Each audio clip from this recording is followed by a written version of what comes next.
दोस्तों, आज हम श्री सत्यनारायण व्रत कथा के पंचम अध्याय का श्रवण करेंगे, जिसको सुनने मात्र से मनुष्य सभी संकटों से मुक्त हो जाता है।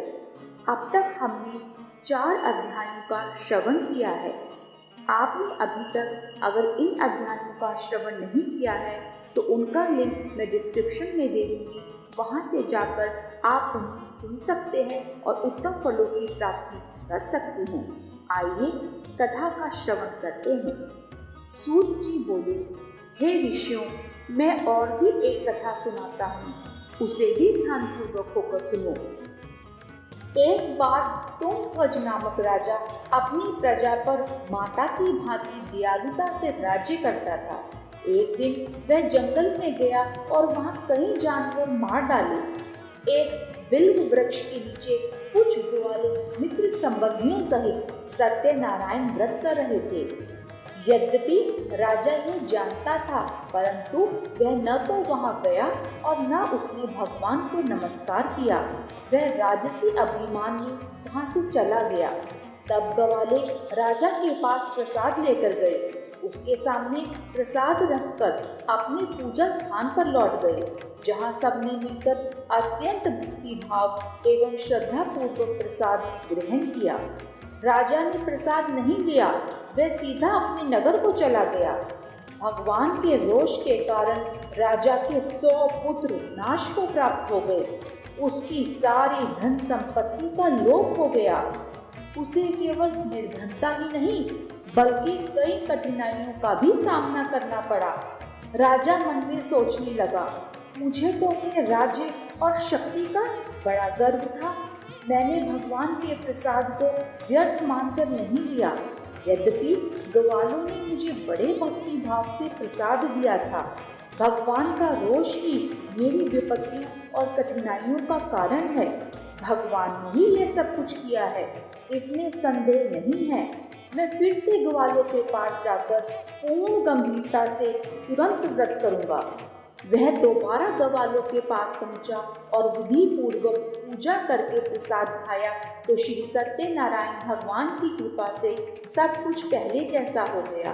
दीर्घ काल तक सुख भोगने के बाद मरणोपरांत उसे स्वर्गलोक की प्राप्ति हुई।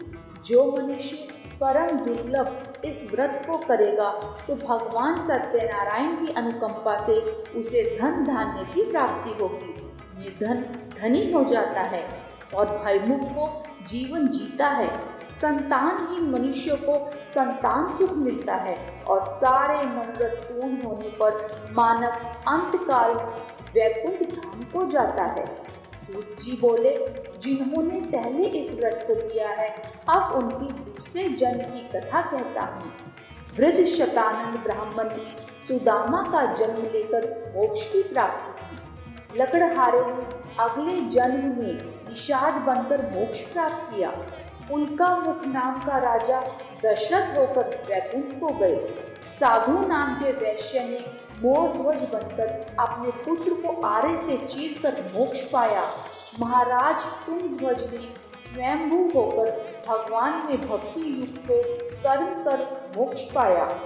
विशेषकर इस कलयुग में ये सत्यनारायण का व्रत विशिष्ट फल प्रदान करता है। कलयुग में कुछ लोग कहते हैं भगवान सत्येश्वर हैं, कुछ सत्यनारायण, कुछ सत्यदेव कहते हैं।